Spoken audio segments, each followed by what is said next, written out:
Hey everybody, Keith Ranch back after many years, many decades. And what we've decided to do is pull out the old tapes from 26 years ago, which was the original Area 51 documentary that we started shooting in 1989.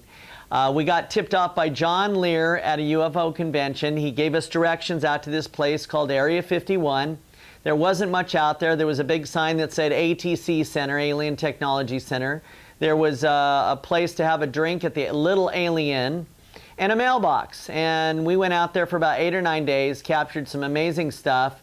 And at the time, there was a radio station in Las Vegas called the Billy Goodman Happening, 840 AM radio. This is before Coast to Coast, before Independence Day, before all the movies and TV shows came out about Area 51.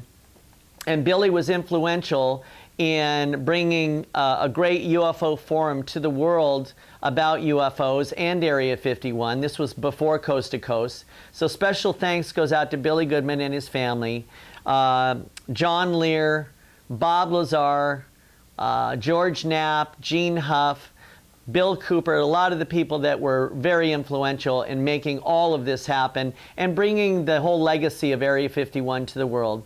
And we just happened to be there. So enjoy the video. It runs a little bit less than 90 minutes.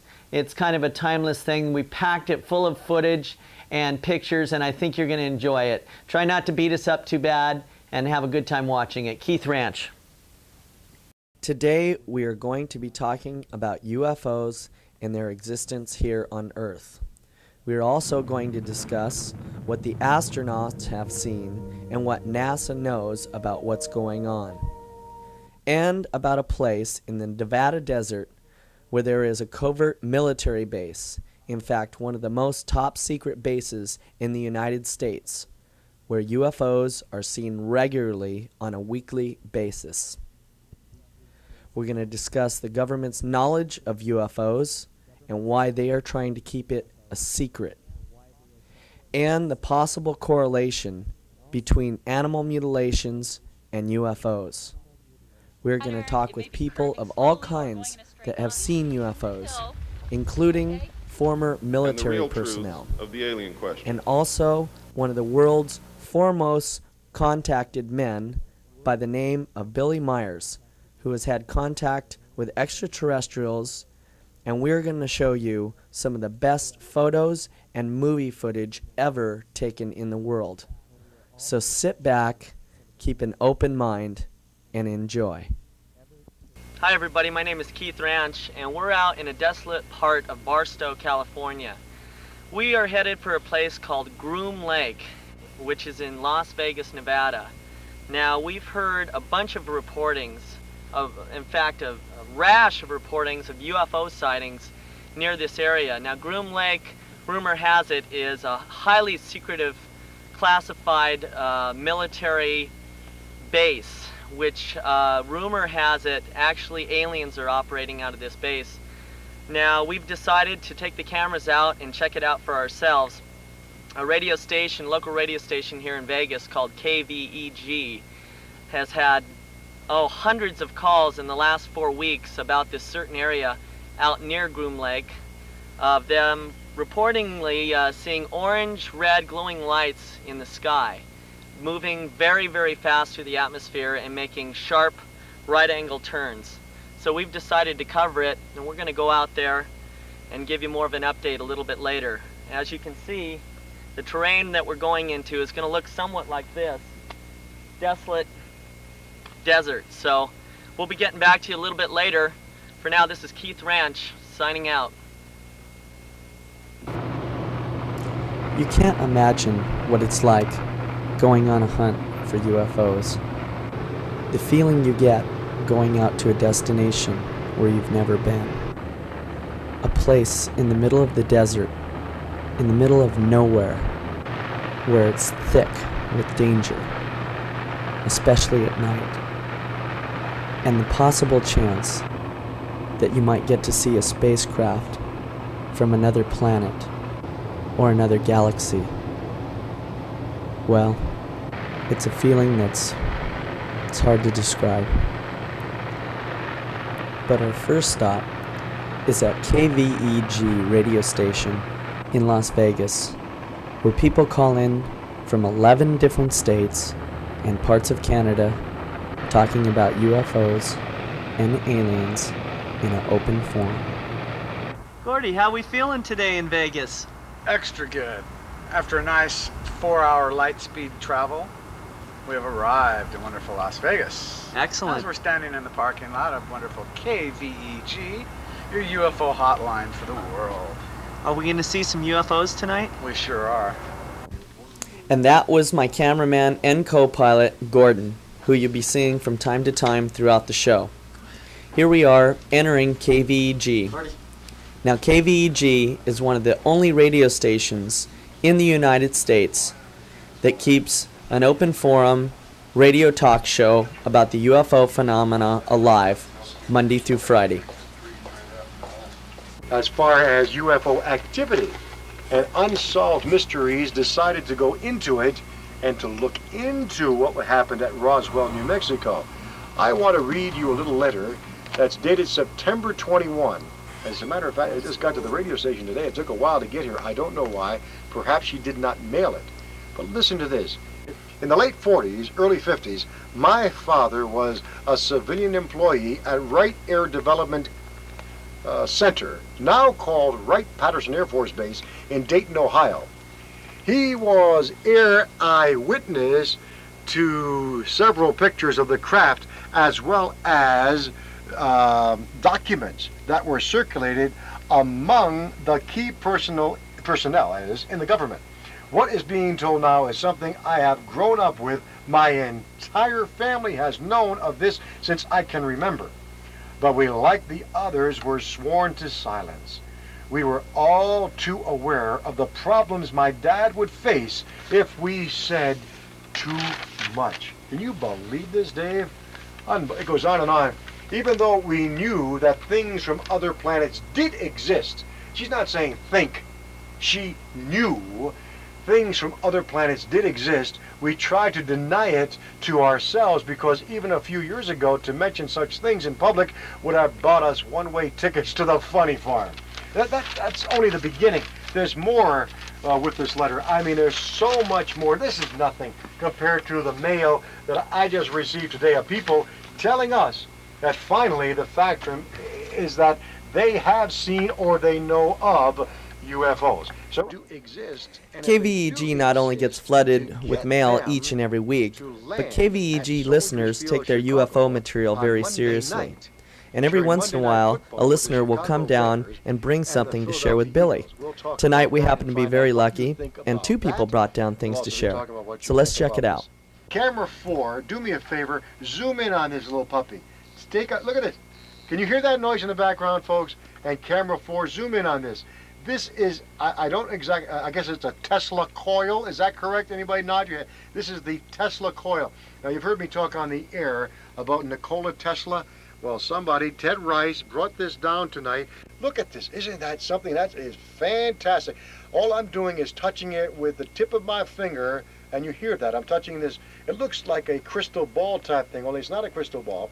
And there's a lot of electronic stuff, and all it is plugged into the wall. And I've seen these in restaurants. I think I'm seeing the very same thing, where you see them sort of fluttering out, and you probably have seen these at the Elephant Bar and Shenanigans. But this is something else. And camera 4, zoom in on this puppy. Look at that. Oh, wow, I feel like I'm electrified. 409.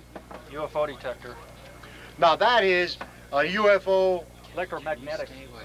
Great, We'll set it off. great. We'll set it We'll off. use that in the next, once we get this musicians thing taken care of. Okay. We'll This take is care an of that. actual UFO detector right here? Yeah. That's a UFO detector right there, yeah. And how you do it is just plug it in and just tap it, and it'll Say what? go off.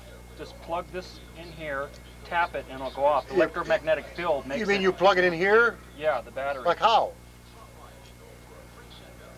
Oh, okay. Oh, I see. We continue to make a sound. Oh, okay. Is that why? Well, That won't disturb us, Dave, will it? Let it go, let it go, let it go. We'll say that. This is a UFO detector. We're trying to get a UFO detector to come in, right? Just shake your table. Is that correct? We thought we'd hit Billy up for a little interview before he went back on the air, and here's what he had to say. Hi everybody, my name is Keith Ranch, and tonight we're here in Las Vegas, Nevada at KVEG radio station, and we're here exploring the UFO phenomena that is exploding in Las Vegas. We're here with Mr. Billy Goodman. How you doing, Billy? Fantastic, Keith. Welcome to Las Vegas. We are really excited, really excited tonight. We're going to go out to a place called Groom Lake, Right. where thousands of people have been calling in reportings of UFOs. Oh, Can you tell us about the happening and what is going on with this explosion out here? it's unreal. What has happened is, first of all, the way it occurred is that we found out through Bill Cooper that there was some activity going on at a location called Groom Lake, which followed up with this UFO hotline out of Los Angeles Right.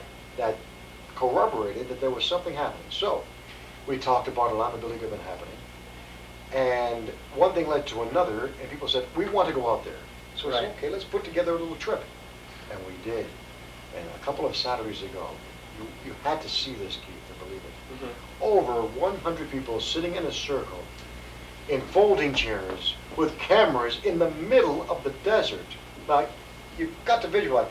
Cars and trucks pulled off to the side, vans, everything, buses, all pulled off to the side. Look. And they saw these lights all over the place. And now we left because we had to get the bus back to Las Vegas, but people stayed overnight, and they saw over 20 other sightings overnight Right. of lights and activity that is unexplainable. You have to understand the area of Groom Lake is off limits to regular air travel and to Air Force and Navy. So no other planes are going to be flying over there except what is happening at Groom Lake. And Yeah, that's- I understand that you can actually be shot down Yes. if you fly in that airspace. I can't, because I won't do it. You know, I'm not about to fly over there. Yes, if anybody from the Air Force, the Navy, or commercial airlines, yes, they will be shot down. And there's no question about it. Who is Bill Cooper exactly? Bill Cooper is a gentleman who was an ex-member of the Naval Intelligence Briefing Team. And he was honorably discharged in 1972 from the United States Navy. While in the Navy, as part of the Pacific Fleet, he spotted UFOs literally coming out of the water while he was on watch. Coming out of the water? Out of the water while he was on watch. Not only did he spot the UFOs, but other members of the Pacific Fleet also saw what he saw. Now, these UFOs not only came out of the water and flew around and did some tricks for them, they didn't do it once. They did it a number of times. Out of the water, back into the water, come out and do some flip-flops for them, and then back into the water. So this man knows for a fact, number one, he saw them with his own eyes. But that's not all. That's not all. The other part is that while he was in the process of being a part of the Naval Intelligence Briefing Team, he had the opportunity to look at some top security papers, and he saw it in writing that, in fact, there were UFO craft in captivity and aliens in captivity. Actual aliens. Actual aliens in captivity over the years. Okay, well listen, I guess we're going to have to wrap it up here. One more question. Have you been out to Groom Lake yourself? I was there. And what did you see? I saw lights up in the sky, zigzagging. That's all I can tell you. In other words, Could they have been our aircraft? Did they act like something no, we might have? no. Planes don't do that I know of. Now, I'm not saying we don't have something that we don't know of that's going on at Groom Lake, but you don't see planes zigzagging up and down, flying horizontally, going up and coming down. You don't see those things, as far as I know, Right. with the planes that I'm familiar with. I'm not that much into aeronautics, don't get me wrong. Okay, well, I'll tell you what, we're going to go out there and check it out for ourselves. Do it. So, thanks for the interview, and we will talk to you Keith, later. the only thing I regret is I cannot be with you folks. But I was there, and now it's your turn. Okay, well, we'll let you know what happens tonight. I know you will, but Charles Ellery will be out there. And Charles Ellery is my guide. And he's the one who brought us out to 29.5-mile marker on Route 375. Well, you heard it, You're on folks. the air, Billy. Oh, He's on the air. Well, no, I'm not. But I guess we'll catch up with him. For now, Keith Ranch, we'll talk to you soon. We're going to go out to the desert. We're going to take our cameras, and we're going to see what we can see ourselves. For now. Bye-bye. Yeah, can we have that remote line, a first-time caller line, see who's calling us? Hi, who's this? It's yellow fruit. Guess what I have in Well, my just hand? before we were getting ready to leave the How can you station, time this a so very well? important package came in by a fellow by the name of Yellowfruit, who claims to be perimeter security around the Groom Lake facility. And he sent in a map, a location map, of where more UFO sightings would be. So we decided to stay and check it out. Should I open it up? Okay, let's open it up. It looks like, can someone open this, please? Please, I can't even get into that puppy. Ted, switch Okay. it on manual. Switch it on auto. Okay. Well, as the excitement mounts, we're waiting to get into the package, we decided to show you some of the alien decor that hangs out around the studio for atmosphere. Yes. Here we have articles like this about aliens laying all over the studio. Here we have a picture sent in by a listener of an alien that likes strawberry ice cream. This weekend will be a weekend that Las Vegas will never forget. And this is Billy's door to his office, completely covered with alien information, alien pictures, and alien articles from the LA Times. Like we said earlier, this station is one of a kind. The alien thing, folks, is it's coming alive. It's going to be out. There was just another sighting in Russia about 3 days ago. They don't mention much about that. Well, let's get back to that important package now and see what's inside. The package turned out to be much more than anyone thought, as well as being a location map for more UFO sightings. It is also a map showing pictures of manhole covers and large steel plates with locks. Now, allegedly, Groom Lake has an underground base underneath the base on the surface, and this is where aliens and top secret projects take place. So you are looking at the very first pictures of the locked entrances to the underground bases. Now, we can't confirm what's inside these, but it sure seems strange to have large steel locked doors in the ground in the middle of the desert. The excitement around the studio is growing immensely. Underground base? I know what that is. That's exclusively yours. You guys got it on video down at Orange County. Yeah. This is phenomenal. This is nuts. We got things going on. Wait till we're gonna have UFOs out here in the parking lot. This is beautiful, Billy. They're all tuning in. I mean, you know, you talk. The lines are still the same. They don't stop all night. Huh? 15.6 miles down. You went to that one? Yes, they have cattle out there in a pen. I swear to God, I'm not making this up. In the middle of the desert. 110-degree heat, and there's 6 cattle out there in a small little pen. Oh, I gotta get back up. 15.6 miles. I went I don't know why you guys are running away. Well, Gordon, what do you think? I think this is outstanding. Thumbs up? Entrances to Groom Lake. This is real. This is happening. We have evidence. There's a top secret base, underground, completely covert. We have photographs. Is this what it's all about? I'm flabbergasted. This is happening. This is research. This is real. Where are we getting ready to go? Groom Lake. This is incredible. You can see the goosebumps piling up on my arms here. We have incredible openings into the underground caverns, covert aerials. What's this down here? All right. Well, since we're talking about underground bases, Billy happened to put on the UFO Contact Newsline, which gives updates every week. And a naval intelligence briefing officer called in and talked about underground bases. Let's hear what he has to say. Former naval petty officer with top secret clearance discusses his knowledge of U.S. government dealings with alien life forms. There are underground alien bases. They do actually exist. There is one in the state of New Mexico. Up until around 1979, it was joint operated by the United States Intelligence Network and the aliens. A clash occurred wherein 66 people of our people from the National Recon Organization, the Delta Group, which is responsible for security of all of the alien-connected projects, were killed in this clash. Since then, we have had no personnel in that particular alien underground facility. I have come out and I've revealed everything that I know. Aliens do exist. There are underground bases.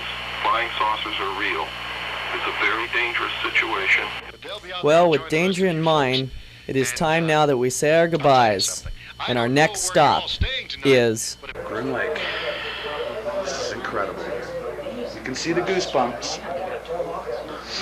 This is Ranch Productions, and you're listening to Colonel Keith in the background. Colonel Keith. And Gordy is on camera right now, right? That's right. And your plans are to what? Take the camera yourselves right now out to Groom Lake. That's right. Terrific. Me and Gordy are coming out, and we just want to tell everybody to save some of that vortex energy for our cameras. Okay. We'll be there shortly. Thanks a lot, guys. Thanks again, Bill. Thanks for coming by. Okay, thank you All for right. having us. My pleasure. Anytime. Great guys. Take care. All right. Hi, you're next to the building of happening. What can I say, folks? It's another ranch report. We're on our way. Yep. Well, folks, we're leaving right now, and we're going to Groom Lake. During the day, we had a chance to interview some people off the streets of Las Vegas about UFOs. Let's see what they had to say.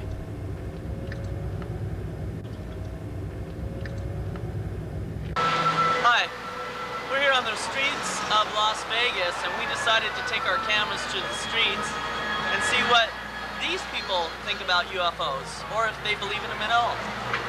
So let's get somebody going by here. No, not really. No, you don't? No. You ever seen any bright lights in the sky? No. Okay, well, thanks a lot. All right. Okay. Sir, we're asking people today if they believe in UFOs. How do you feel about it? Oh yeah. Do you believe in them? Yeah. Have you seen them? No. Yes, I do. You do. Have you ever seen one? No. No. You do? Have you ever seen one? No, my grandfather. Your grandfather's seen one? Sir, we're asking people today if they believe in UFOs. No. You don't believe? No. Haven't you ever heard about sightings and different things flying through the air? Yes, but I don't believe it. You believe it? What do you think it is? Well, just some phenomenon, that's all. Something that can be explained, or maybe the government doesn't want it explained. So you think the government might be covering up something? Possibly, but I'm positive it's not UFOs, because if it were, they would land and they would try to contact Americans, just like if we were to land on a planet and we saw people, we would try to do the same thing. Right. After all, they would be intelligent beings. Okay, well, thank you. Yes. You do? Have you seen one? No. Sir, do you believe in UFOs? Yeah, I believe they could be.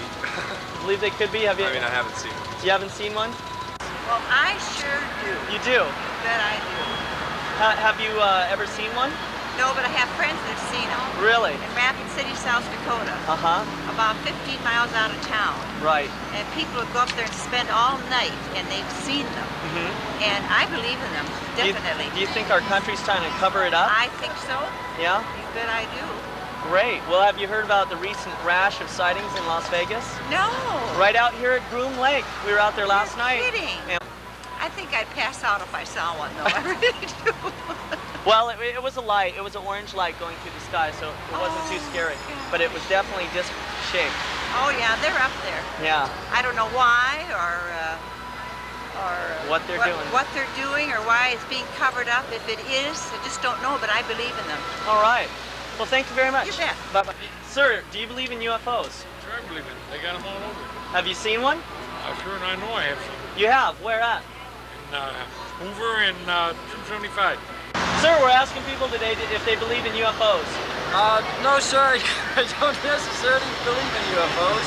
I know people heard of recent sightings of UFOs up in Nevada somewhere. Really?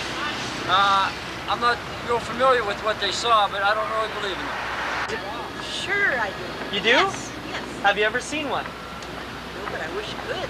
You wish you could? Well, recently there's a whole bunch of sightings going on in Area 51 out by Groom Lake, about 2 hours from here. Groom Lake. Groom Lake. Haven't found that place yet. Yes. You do? Have you ever seen one? No. What do you? Fine. Well, now? You believe? Oh, yeah. What about you? Well, I have my suspicions. I really don't. You have your suspicions. Have you ever seen one? No. No? Sir, we're asking people today if they believe in UFOs. Okay. Do you believe? I don't. Sorry. You don't? No. You don't think there's maybe sightings all over the world, or I mean, have you heard about? Yeah, I think there's probably other explanations for most of it. Do you believe in UFOs? Pardon? Do you believe in UFOs? Yeah, am I looking at them? Oh, yes, I believe in them. You believe in them. Have you ever seen one? Yes, I have. I've seen three of them over Long Beach, California. Long Beach, California. Did you happen to know that there's been a recent rash of UFO sightings about an hour from here? It's called Groom Lake. Oh, yes, I've heard on the radio in Las Vegas and Los Angeles. That there's been sightings? Yes. Have you went out to look at them yet? Not yet. I'm going to tonight. All right. Well, thank you very much. All right. Asking people if they believe in UFOs today. Do you believe? Yes. Have you ever seen one? Yes. You have? Where? Atlanta, Georgia, 1969. Really? How fast was it going, or can you tell us about it? I don't know that much about it. What I do remember is Jimmy Carter saw the same UFO and printed it. Jimmy Carter, our former president. Former president. And he saw the same one. Same one. All right. Well, thanks a lot. Speaking of Jimmy Carter, when Jimmy was former governor of Atlanta, Georgia, he wrote a letter to the White House explaining and confirming his sighting. He also requested that a congressional inquiry be made about UFOs. Well, once he became president, that never materialized. Let's go back out to the desert and see how the UFO watching's coming along. Keith Ranch out here at Groom Lake. This is Ted Rice, fellow ufologist. What do you think, Ted? Well, it's 4:31 Saturday morning, Step in here. October 30th. We've got a beacon that we've been noticing, and we've seen shooting stars, and that's about it. There's a definite light out here. I don't know if we can get a shot of it, but it seems to be kind of a location light out in the middle of nowhere. I mean, we are literally out in the middle of nowhere, and we've seen a bunch of shooting stars so far, but so far nothing. Well, we're gonna stay out here till the sun starts to come up, and then come out again Saturday night and again Sunday night, and maybe Monday if we have to get some footage for you people at home. So I guess for now this is Desert 240 Watch signing out. While we're waiting for another UFO update, let's look at some of the UFO history. UFOs have been a major fascination with many people of all kinds, and UFOs have been seen all over the world, even in space. UFOs are also not just a recent thing. In fact, UFO sightings date back thousands of years ago and can be traced through ancient writings and most religions. Here are some photos taken throughout the world.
Here's an article that came out of the Register in Texas in 1974 about a UFO being clocked at 10,000 miles an hour. Here's some footage of a UFO flying over Catalina Island April 15th, 1966. Now this footage was taken by a naval photographer from a helicopter while filming Catalina Island. Now the ironic part of this is that my first sighting and my cameraman's first sighting both took place on Catalina Island about 13 years ago, and my cameraman's sighting about 15 years ago. We did not know this until one night we started discussing our first sighting, and it turned out that both sightings were on Catalina Island. Now, as you can tell from this footage, there is no wings and there is no visible tail section on this craft. It was clocked at about 150 miles an hour, and through computer enhancement was estimated to be between 25 and 28 feet in diameter. Since then, we've done quite a bit of research about Catalina, even questioning people that live on the island. And in fact, Catalina is a hotspot for UFO sightings.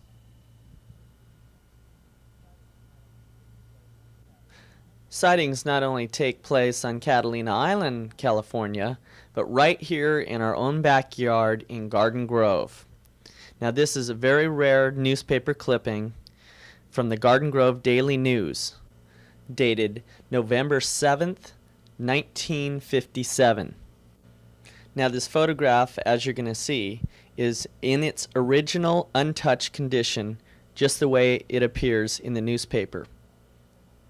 It was taken by a gentleman heading westbound on Catella Avenue. And the people that say that UFOs never fly around here, well, they're just flat wrong. In this photo, it appears to be a time-lapsed photo showing the UFO doing radical turns in a very short amount of time, traveling at a very high speed. It was a weird, strange object with a vivid pinkish light, just like a railroad flare. That was a description from a young Anaheim amateur photographer. I sighted what appeared to be a small blimp at first over Disneyland. The object disappeared for a few seconds. I then drove to the top of the bridge and stopped and got out of the car.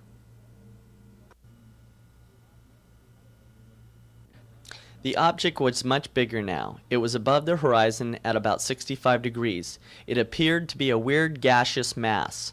Ledford said that the Air Force counterintelligence officer had asked him for the negatives and prints for analysis of the object. After taking the picture, the object got much higher. The light went out and then reappeared, and then it went out again, and that's the last I saw of it. Meanwhile, the public relations director of Disneyland told the Daily News that the park had no balloons or other objects airborne at any time that week. Gee, I wonder what the Air Force counterintelligence officer did with those negatives. Well, I guess we'll never know. UFO sightings are not isolated in just California, but happen all over the world. And hundreds, if not thousands, of sightings and reports take place each and every year.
Here is a UFO landing site where the ground and the vegetation was burned under extreme hot temperatures.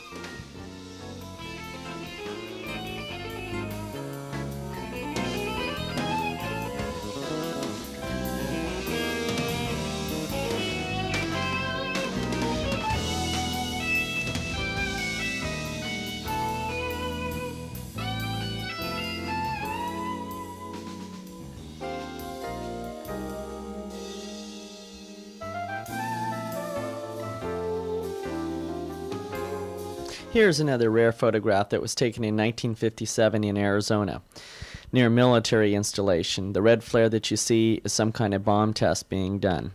And this is no cloud. The sky was clear that day. This next exciting clip was taken on July 23, 1963 in Colorado. What you're actually seeing is two crafts in flight traveling at a very high rate of speed.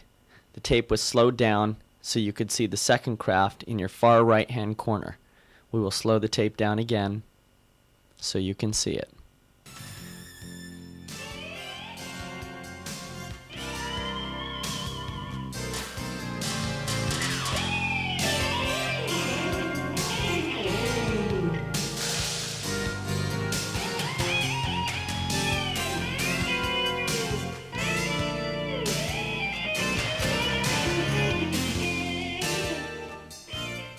Now we will show you the tape in its original speed 4 times in succession.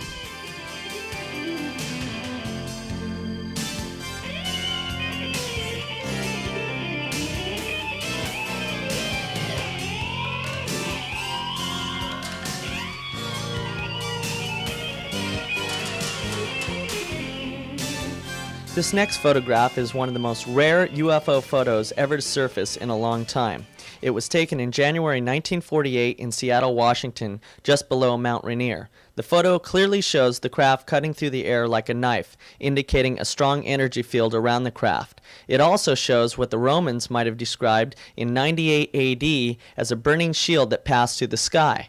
Back then, there was no aircraft, and all they had that would be close to describing what they saw was a shield of armor that they used to defend themselves. And that is what you're seeing, a burning shield. Let's check back in with the Desert Watch and see how those sightings are coming. Hi everybody. Well, we're out here second night in a row, Groom Lake area. It's approximately, I think, about 10:05 now. Something like that, 10:05. We had a sighting about an hour ago. It was a disc-shaped object and it was moving pretty fast. It was changing colors. It definitely wasn't an airplane. Everybody's getting pretty excited right now. So things are starting to pick up. I guess we're going to do a few interviews with a few people in a little while here. 30 to 40 people. But so far, yes, we did see something very strange, and we hope to be bringing more. And the attendance. And there's quite a few people out here. We got about 60 people out here now, something like that, 60, 65 people. So things are happening, and we hope to be having a few more before the night ends. So get back to you soon. Keith Ranch out. Unfortunately, the sighting that we had was just too quick to get on tape. Man has been going into space for many years now.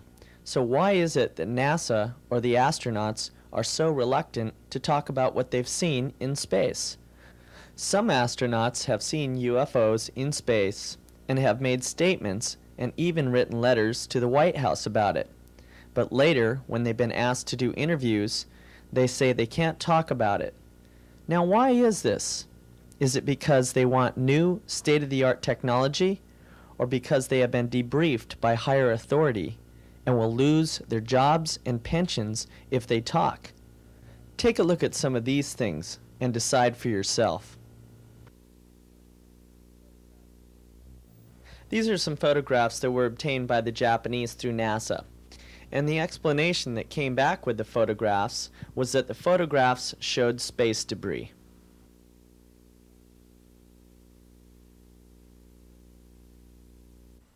This next piece of tape that you're going to see is a piece of tape that was obtained through NASA by the Japanese.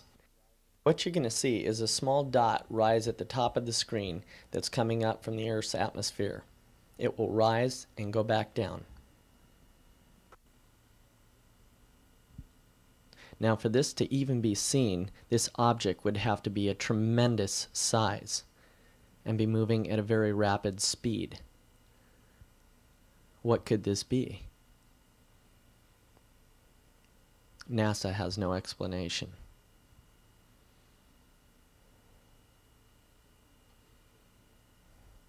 Even if this were a blimp, it would not be big enough to be seen. And everybody knows blimps cannot get that high anyway.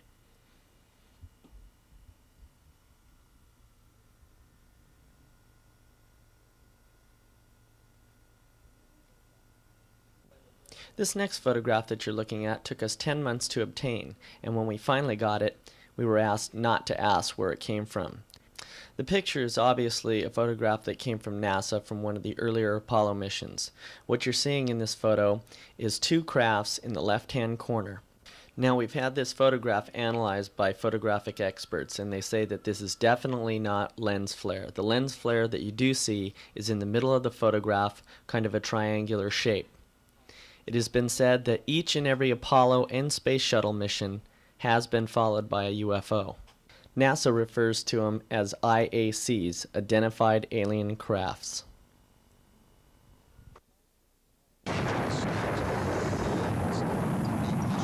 Last year in March of 1989, Space Shuttle Discovery was followed by an alien craft, and a hamwave radio operator picked up on the transmissions from Discovery to Houston off their secret channel.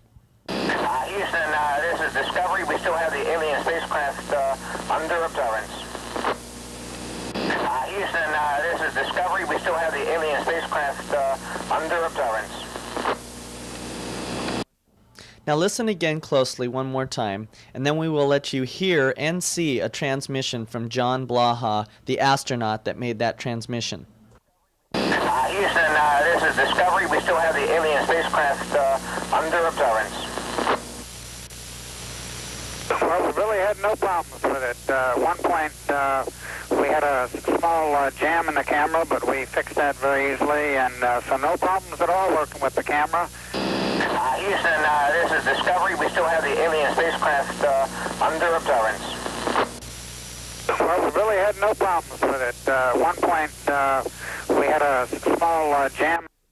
Now NASA denies that that is the voice of John Blaha, but the Japanese disagree. They did a voice analysis on his voice, and they say, in fact, it is Blaha. In fact, they didn't stop there, but they went to NASA to ask NASA about it, and here's what they had to say. Are you aware of the late communication between the astronaut and the base? Well, you know, I think you're asking me to comment on rumor and speculation, and not on anything. I mean, one could go so far, if I wanted to be unfair, saying you're making things up and asking me to comment on them, which I do not think is a proper interviewing technique. There is a long chain of argument which takes you to that, and you really don't have, other than our own existence. What about the spacecraft? That any of this chain actually carried itself all the way to that end. And beyond that, you can then have a lot of speculation, but it really isn't anything more than speculation. Now, the chances, the likelihood that an alien craft would be anywhere near the space shuttle without our knowing it, very small, because NASA and other countries have sent into space not only satellites for scientific, to study the stars and the atmosphere and the planet, but for communications and observations. And so it's very unlikely that an alien craft, ET, would have come into the path of the shuttle and us not having known about it, and even having taken 100 photographs of it. Well, I'm not sure why a public relations person for NASA would think that they have privy to information like that. And as far as photographs, I'm sure NASA has plenty of tape footage from what they've seen. And it could be a long, long time before we, or including her, ever see it. But we can show you something that's very amazing.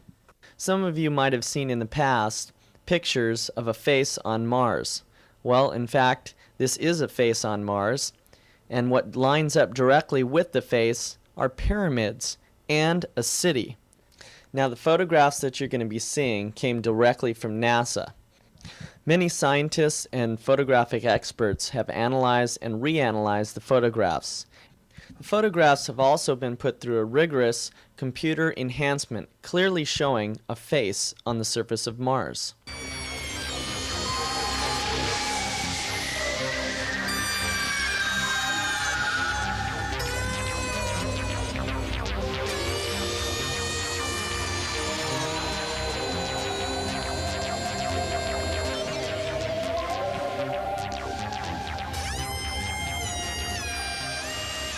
And in fact, directly what lines up with the faces are pyramids.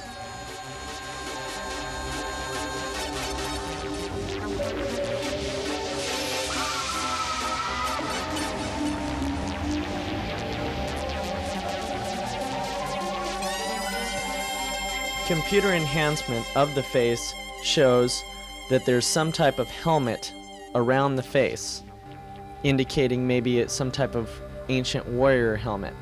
And in fact, very close photographs of the mouth reveals that there are teeth in the mouth and some kind of eye sockets through blown up photography. Here he's pointing out the direct line from the pyramid to the face, and from the face to the cities that clearly show roads and another pyramid that all line up. Could this be once an ancient civilization that lived on Mars? Here's another pyramid. Through computer analysis, it is calculated that the pyramids are 3 times the size of our largest pyramid in Egypt. Here's more computer analysis. Could there be more indications of life on Mars and other planets as well in our solar system? But surely they'd tell us about it. Or would they? Next, for the new century, back to the moon, back to the future, and this time back to stay. And then a journey into tomorrow, a journey to another planet, a manned mission to Mars. Just how much does the White House know? And why are we going to Mars? It takes billions of dollars to get to Mars, and a long, long time. Why are we going up there if there's nothing there, like they tell us? And what about our former presidents? Remember Jimmy Carter writing a letter to the White House about UFOs? And why did Ronald Reagan say this? I've often wondered, what if all of us in the world discovered that we were threatened by a power from outer space, from another planet? Wouldn't we all of a sudden find that we didn't have any differences between us at all? Now, Ronald Reagan didn't just say that one time, but he said it 5 different times. In fact, once he said it in the United Nations, once he said it to Gorbachev in Geneva, and he even said it at a high school in Maryland. Now, was Ronald Reagan trying to get a message across to the public, or was that just a figure of speech? Even Gerald Ford in the 1960s said that he felt the American public should be enlightened on the subject of UFOs. So with all these hints and statements about UFOs from our former presidents, how much do our presidents really know? And what level of secrecy is this regarding? The standing joke in UFO circles is that for every 200 UFO sightings, the Air Force can explain away 201. The possibility that our government might withhold or distort information about UFOs might seem far-fetched until you read the mountains of evidence compiled from the government's own files, evidence that strongly suggests a cover-up. The government established an intensive program of ridicule against anyone who said they saw flying saucers, and fear of ridicule was the foundation on which the cover-up was placed. Nobody likes to be ridiculed. There's no doubt that the government is aware of all of this. The government has spent a huge amount of money investigating cases. Through the Freedom of Information Act, we have received many, many, many documents from every agency there is, the Defense Intelligence Agency, the FBI, the CIA, the Army, Navy, everything. This is Bill Cooper, a former Naval Intelligence Briefing Officer for the Pacific Fleet. Now, while in the service, Bill was privy to see top-secret information pertaining UFOs and extraterrestrials. He even saw a UFO while aboard an aircraft carrier. He said that the UFO came out of the water, rose, flipped end over end up into the clouds, and repeated this a number of times. And he also said that the UFO was in fact the size of an aircraft carrier. This is a copy of Bill Cooper's honorable discharge papers from the Navy to prove that he was in fact in the Navy on the Pacific Fleet. In the documents that I saw, it was stated that President Eisenhower had commissioned a group called the Jason Scholars, which was stated to have been a secret society of scholars, to research the deception, lies, facts, truth, and get at the root and the real truth of the alien question. The alien question. Well, I guess if we got UFOs flying all over the place, there's got to be someone piloting these UFOs. There's been thousands of cases of people claiming that they've been abducted by aliens. There's also government documents showing crashed area landing sites where the government has recovered alien bodies.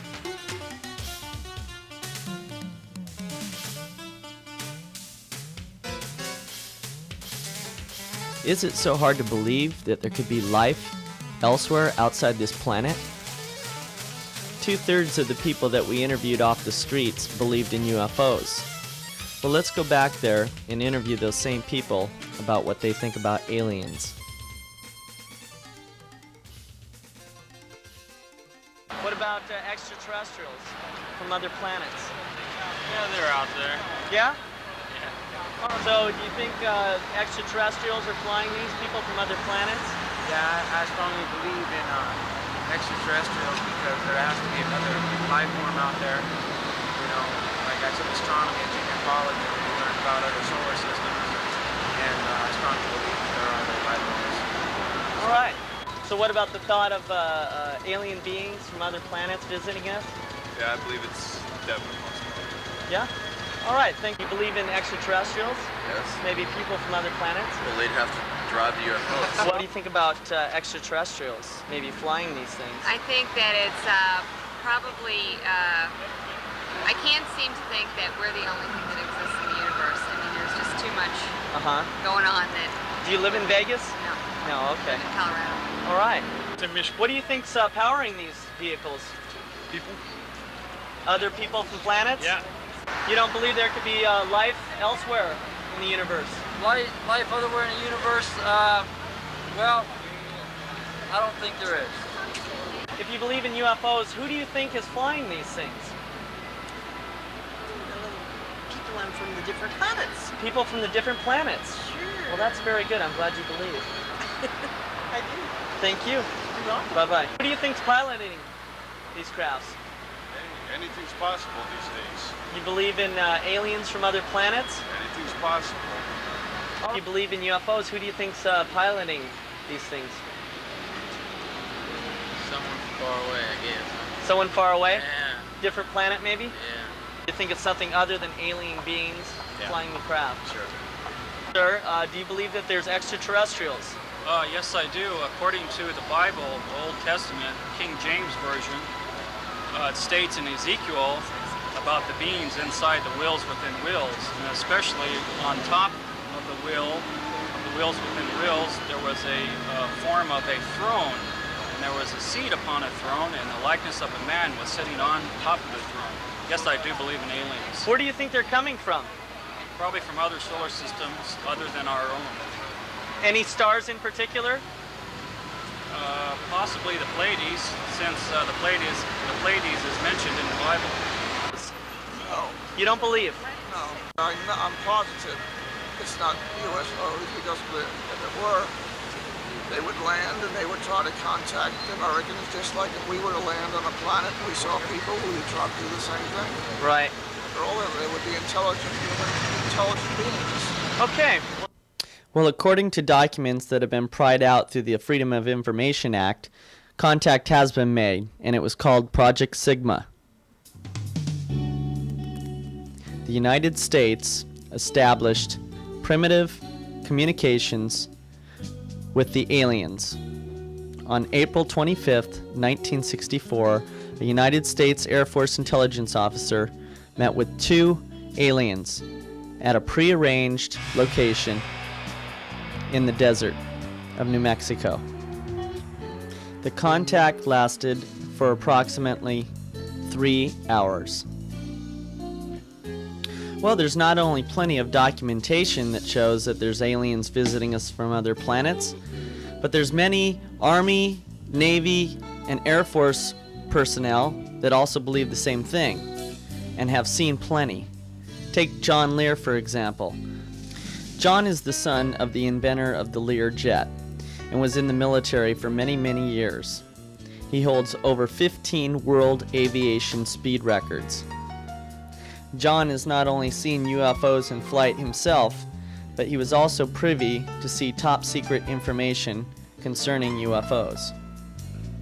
Since leaving the military, John spends a lot of his time researching and finding out about UFOs and extraterrestrials. He flies all over the world to do interviews. And he believes very seriously that this information must come out. It's the biggest secret in the history of mankind, and the government is not going to let this out. The strategy included the silencing of military personnel through intimidation. Bill Cooper served in both the Air Force and the Navy and says he and 3 other sailors witnessed a UFO off the coast of Hawaii. When we arrived back in port, we were debriefed by Office of Naval Intelligence officer who basically the gist of the debriefing was is you didn't see anything and you're not going to talk about anything, and if you do, you're going to be in deep trouble. Well, you can ask yourself, what did these men have to gain by coming up with a crazy story such as aliens? Well, in fact, they have everything to lose. Both men have lost their pensions for life, and they've been hassled and ridiculed beyond belief. And that they were no longer. This photograph appeared in Space Aviation Week and Technology magazine in November of 1988. We began wondering about the photograph because it looked all too real. The photograph appeared along next to an advertisement for Amoco Oil Company. We began calling around trying to prove the authenticity of this photo. We didn't get very far with the company. The company stated that they would not release the name of the photographer. I had never said nothing about a photographer. I had implied that I wanted a copy of the picture that was drawn of the ET man in their advertisement. We kept calling back, and finally an exasperated official from the company had told us that the picture was in fact a wax dummy. Since then, we were able to obtain a 4x5 inner negative of the original photograph. We've had photographic experts analyze it, and they've said that this is no wax dummy. We've also asked former military personnel that were privy to information, and they said that the picture that you're seeing now looks exactly like some of the pictures that they were shown under a top secret classification. If you look very closely, it might be kind of hard to see from your television set, but there are actual little hairs coming out of the neck, just above the shoulder, right where the collarbone would be. Now, we can't be 100% sure of this photograph, but nobody has ever seen the 10-foot wax dummy that the company claims that they use for this photograph. And why would they put little hairs on a wax dummy that could only be seen through the original 4x5 inner negative from the advertisement under extreme magnification? We believe that this photograph is authentic.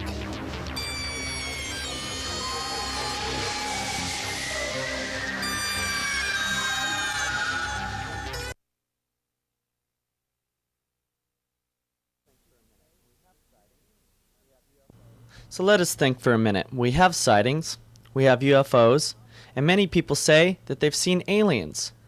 But how does all this tie in with cattle mutilations. Something is happening on this planet. It's not just in the United States. Something is killing and mutilating animals. And no one is addressing it in a serious way. This is Linda Howe, an award-winning journalist, and after 10 years of hard research, she has come to the conclusion that aliens are mutilating our cattle. We should warn you that some of the photos you're going to be seeing are graphic.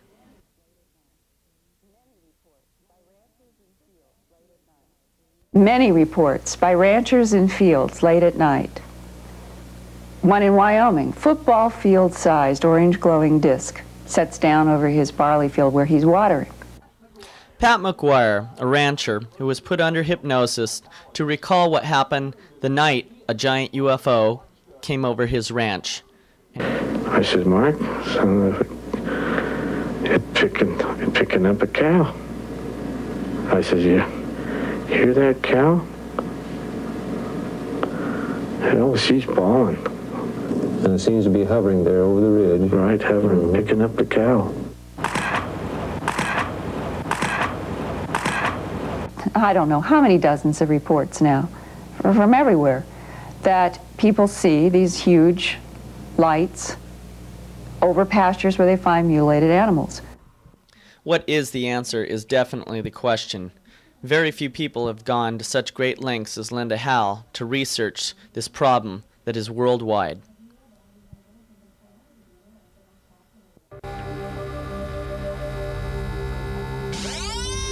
The cattle are being found mutilated all over the world. And when they're found, there's no trace of blood anywhere around. Most of the sex organs are usually removed. Eyes, tongue, and rectums are usually found missing by some type of laser surgery. And also, there's never any tracks or footprints found near or around any of the animals. The animals are drained completely of all their blood.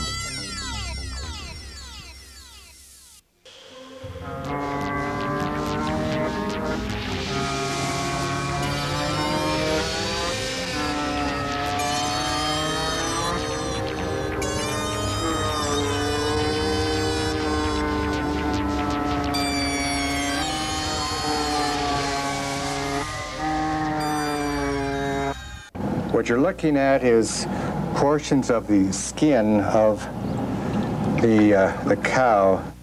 Dr. John Atchuler is a nationally prominent pathologist who's been studying parts of the mutilated cattle and is completely baffled by the amount of blood loss that cannot be traced.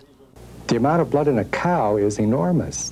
I mean, it really, there's a lot of blood in an animal like that. To think that you could do a dissection and virtually have a bloodless field, to me, is something that I don't know how to do, and I don't know anybody that does. When the animals are found, they're found with some type of laser cut or laser surgery done to them. Dr. Arlen Myers is a national authority on lasers and laser surgery and says that there is no laser currently available to do these type of cuts on the animals. So what do you figure? I don't know. Your guess is as good as mine. But in my opinion, I don't think it's a laser. And it is like nothing you have ever seen before. No. What is found on occasions near the animals is small tripod-like indentations in the ground, appearing as some sort of landing might have taken place.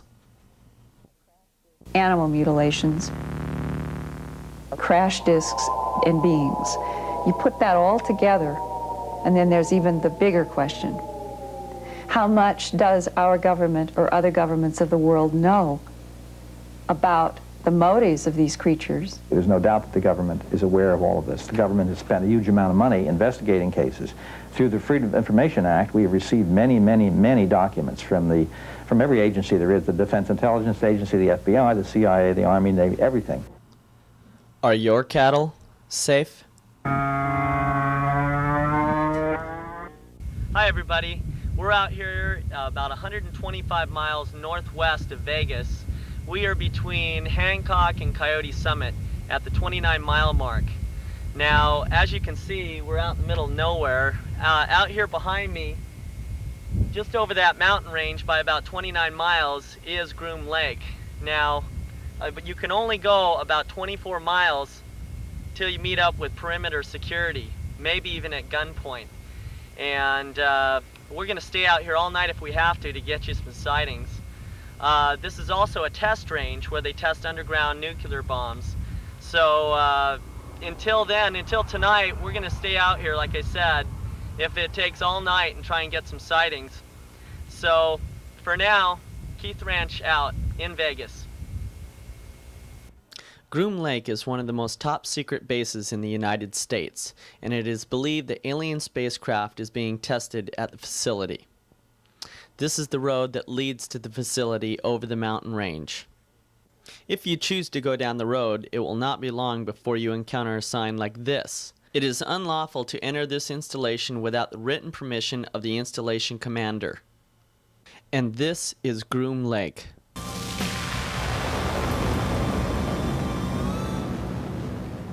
This is about the closest you'll ever get to seeing what the base looks like, due to the security force that surrounds the perimeter. The airspace is also restricted. You can be shot down for flying over.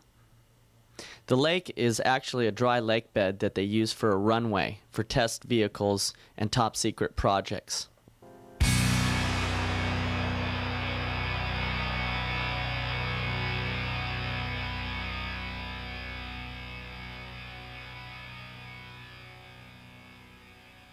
The stealth bomber has been tested out there for many years. Stealth also, from an overhead view, looks exactly like a flying wing, and that is what very many people in the early 30s described as seeing in the skies. Also, there's another craft called Aurora, or TAV, which stands for Trans-Atmospheric Vehicle. It has been said that the Aurora is so well equipped and goes so fast it actually goes into space and comes back and lands on its own runway. And that would make the SR-71 spy plane obsolete. People come from many miles and many different states out to Groom Range to try and see UFOs. The fascination is very big. A UFO might be, if it doesn't have the acquisition lights, it's not blinking, it's just a solid light, and it's moving in an erratic pattern. People come out, camp out around a campfire, and stay up all night long trying to have a sighting of what may be an extraterrestrial craft. Or something like that. Then you've got a UFO, if you see something like that.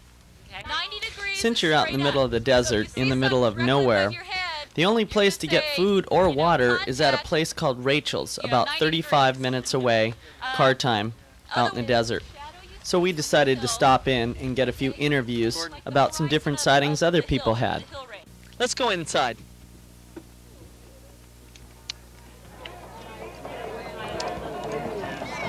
I think that dog is from another planet. I think he is too.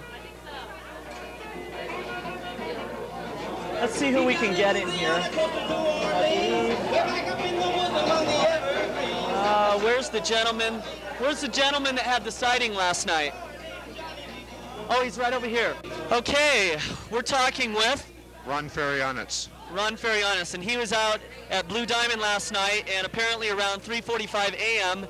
there was a sighting. What can you tell us about it, Ron? It was 3 o'clock, just about 3 o'clock exactly. We were standing around the fire talking, and somebody started tapping me on the shoulder. All right. I looked over, and it was Andrea, and she was pointing at something up in the sky. I looked up, and I saw something which I would say is approximately 80 to 100 foot in width by roughly 40 foot in height, possibly a little less in height. About how far away was it? No more than, I would say, 35 to 40 yards away. And it was approximately 10 to 20 feet above the telephone lines. Was it any particular color emanating from the bottom?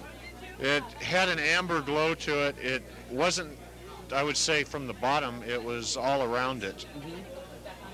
There were no visible lights that I saw, or at least noticed. There was absolutely no sound coming from it whatsoever. So do you actually believe that what you saw was of extraterrestrial origin? Yeah.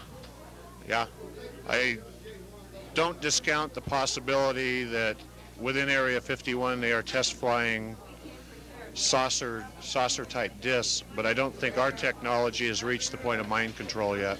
Right. And I'm thoroughly convinced that all four of us were under some sort of a mind control. It's not only that, but 3 or 4 of us today are totally unable to sleep, and I'm going on 48 hours without sleep right now, and I can't sleep. All right, well, for now, thanks a lot, and go get some sleep. Okay. Okay. Well, folks, you heard it here. Person that actually saw it. We're going to try and interview a few more people that saw the craft. We're talking with Doug Dashiell. Doug what? Dashiell. Doug Dashiell. Doug, do you believe in UFOs?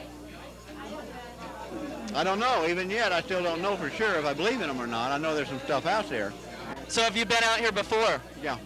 And have you seen any strange things flying around?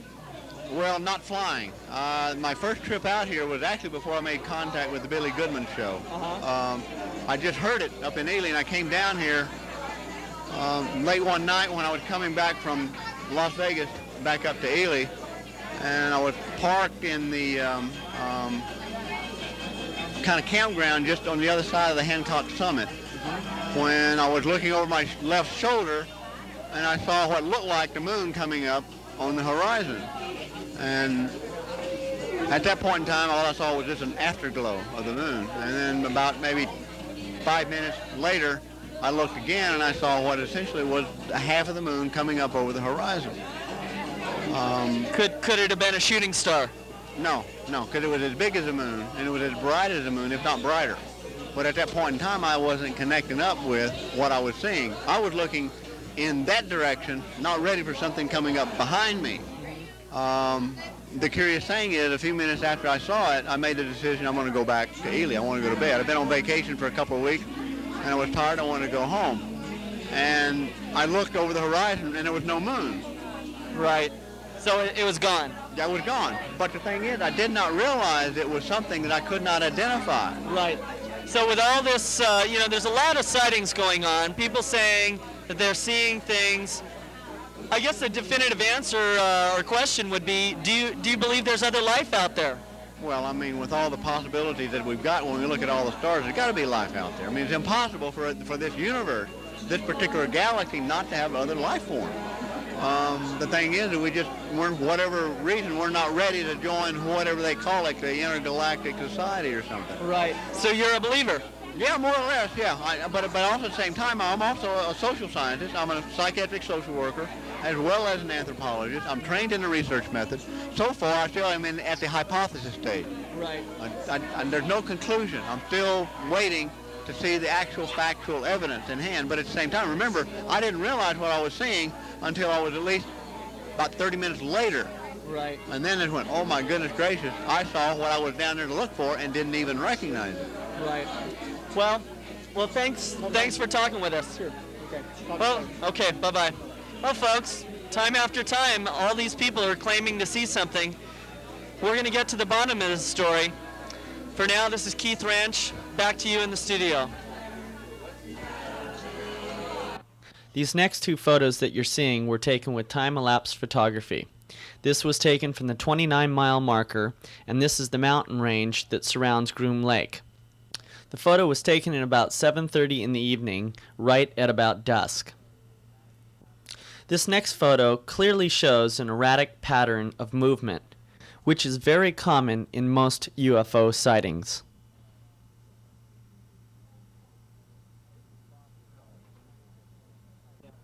This is Bob Lazar, a scientist who was hired to work at Groom Lake. Bob says that there are in fact extraterrestrial crafts being test flown at the facility. And he says that the crafts and the systems could definitely not have been made by man. Here's his story. Right, this came from somewhere else. I mean, as bizarre as that is to believe, but I mean, it's there. I saw it. I know what the current state of the art is in physics, and it can't be done. The power source is an antimatter reactor. They run gravity amplifiers. There's actually 2 parts to the drive mechanism. It's a bizarre technology. There's no physical hookup between any of the systems in there. They use gravity as a wave, using waveguides, almost like microwaves. Bob said that there was never any mention of extraterrestrials, but there were hints everywhere. They had a poster, and it looked like a commercial poster almost, like it was lithographed and you could buy it at a Kmart or something, but they were all over the place, and it had the disc that I coined the term the sport model, was lifted off the ground about 3 feet at area S4 on the dry lake there, and the caption on the bottom said, "They're here." And those are just all over the place. And finally, Bob got to see the real thing. When I was let in, it was the first time I saw the sport model in the hangar sitting down, and I was told they could have walked me in the front door, but they purposely wanted to walk me by it. I was told not to say anything and just keep my eyes forward and walk past the disc into the office area. And I did, and as we went by it, I just kind of stuck my hands on it just to run it alongside the thing, and you know, that was about the smallest time. After that, I got to see it actually lift off the ground and operate. But you also, in between that, you saw more than one. Yeah. The hangars are all connected together, and there are large bay doors between each one. And there were 9 total that I saw, each one being different. Like they had the assortment pack. The bottom of it glowed blue and began to hiss like high voltage does on a round sphere.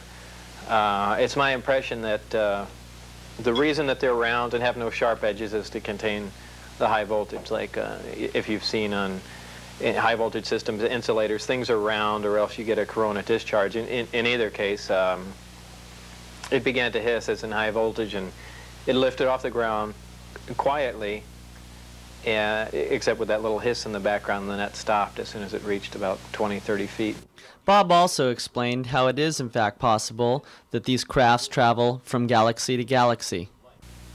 Gravity distorts time and space, just like if you had a waterbed and put a bowling ball in the middle. It warps it down like that. That's exactly what happens to space. Imagining that you were in a spacecraft that could exert a tremendous gravitational field by itself, you could sit on any particular place, turn on the gravity generator, and actually warp space and time and fold it. By shutting that off, you'd click back and you'd be a tremendous distance from where you were, but time wouldn't have even moved because you essentially shut it off. I mean, it's so far-fetched, it's difficult for people to grasp, and as stubborn as the scientific community is, they'll never buy it, but in fact, this is what happens. Well, our chance finally came from the 29-mile marker, and we got to see one of the crafts lift over the mountain range. Here's what we saw. The footage was actually taken by somebody else, because our cameras would not pick it up. But this is exactly what we saw it do, and you'll be hearing the audio from our tape. Oh, it's doing some miraculous. Oh, wow. Did you see that? Oh, wow. What happened? It's doing some weird things. It just did some It's going down. It's going down fast. Look at it. Yeah, it did. I saw that. It's looking the same contact. Yeah. It's doing some shit now. It did. I saw it, man. It did. It right when I said it, you saw it. Yeah. Okay. It variated, man. We have something very strange here, folks. Sure it did a squiggle, bro.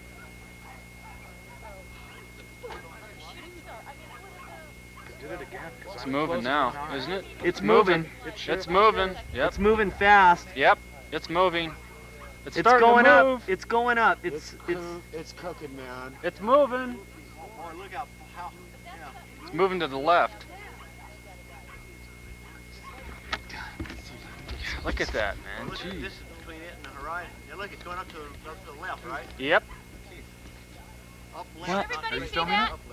I can't. Well, everybody in fact did see it. It was very exciting. Now we're going to show you a man who has seen a heck of a lot more.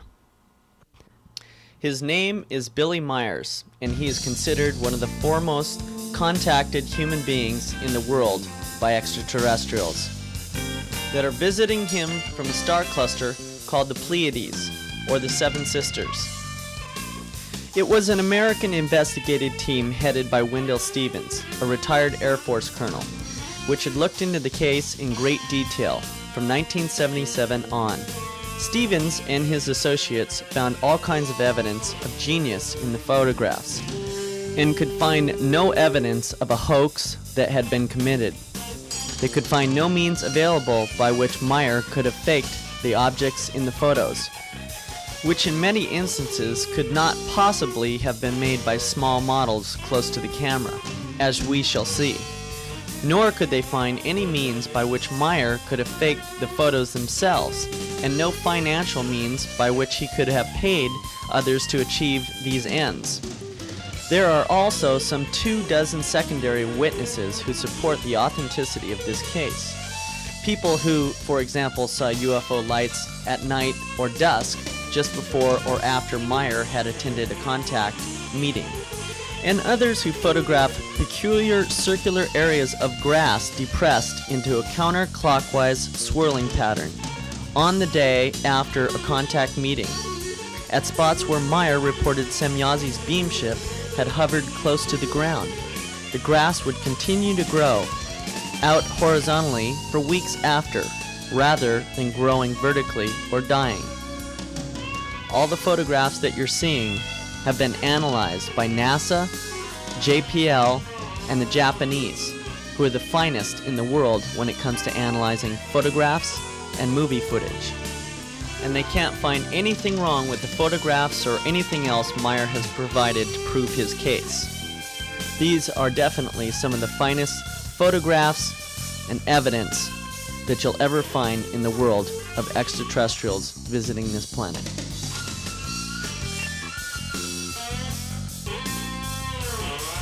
Here's two crafts, and the smaller craft is a remote-controlled craft that is usually sent to the ground to survey land area for pollution. Here's a rare photograph of 3 ships in a single photograph.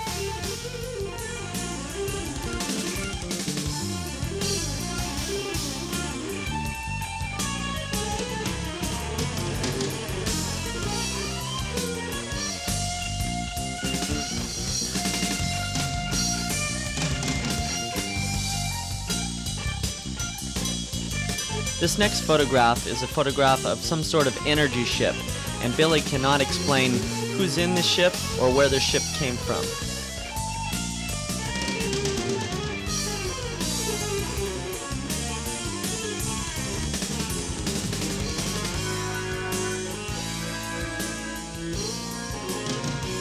Billy lives in the Swiss mountains in Switzerland. He runs a farm there and is hours away from any dense populated area. His contacts began in late 1975 with the Pleiadians and continued up until about 1985, where the contacts slowed down and then stopped altogether because of all the attention Myers was getting from the press and people that were coming up uninvited. The Pleiadians had also said that their work on Earth was finished for now, but they would be back later to do some more work with Myers. The ship that you've been seeing with the balls on it is called a Dal ship. It is from the Dal universe. It is also capable of time travel. Billy gets visited by different extraterrestrial civilizations from time to time. Now, many people, when they see these photographs, say that the ship looks like everything from a hubcap to a Christmas tree ornament. But when you ask these same people, have they ever seen a UFO, they say no. And my response is, well, how would you know what one looks like? Also, a very common response when people see these photos is it looks like a tiny model suspended from a tree. But this next photograph disproves any tiny model theory. This craft is in fact 28 feet in diameter.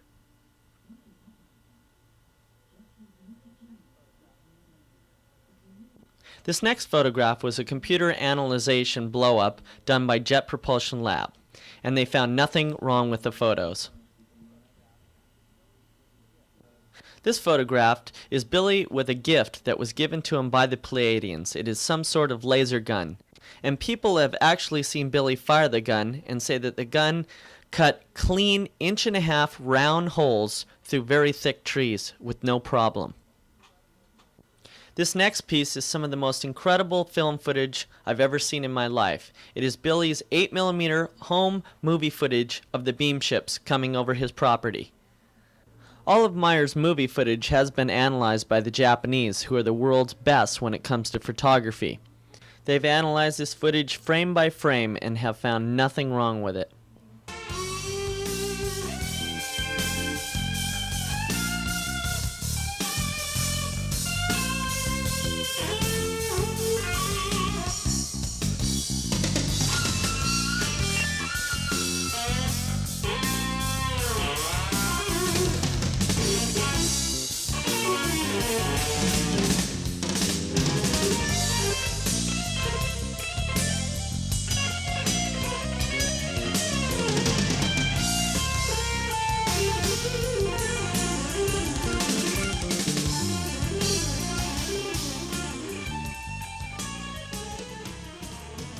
In closing, I would just like to say that I hope this program has shed new light on the fact that we are not alone, and maybe in time we can learn more about other extraterrestrial civilizations, past and present. Thanks for joining us.